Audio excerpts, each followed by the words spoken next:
Why Black Myth? Wukong missed TGA Best Narrative.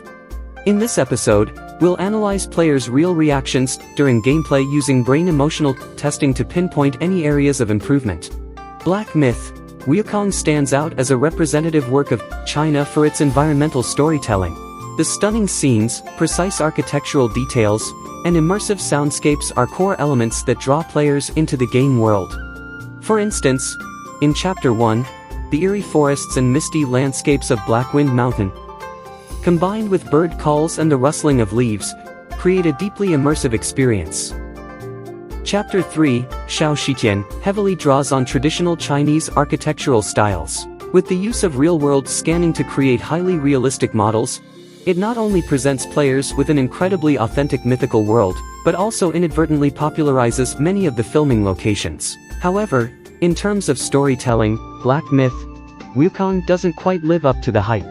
In Chapter 4, the opening plot is slow and filled with unnecessary details, leaving players confused and frustrated.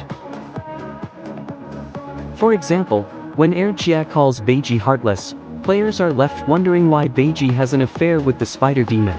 The plot feels disjointed, as if it only exists to justify a boss fight. Later, when the Destiny Seeker falls into a trap in the spider cave, players are eager for a boss fight, but the screen suddenly goes black. When the scene shifts and the player wakes up in a bed, this abrupt twist catches them off guard, creating a sense of shock and confusion.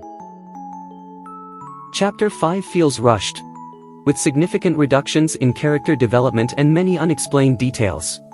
The backstory of the Red Boy and his return to the Flaming Mountain is revealed through disjointed dialogues, and the fragmented narrative makes it hard for players to follow the story's internal logic.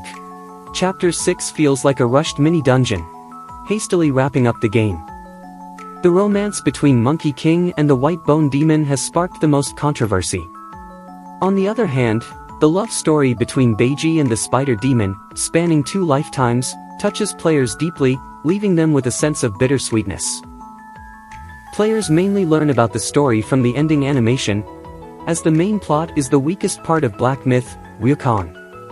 The narrative pacing often prioritizes secondary elements, making it difficult for players, especially those who don't read the lore, to follow the main storyline.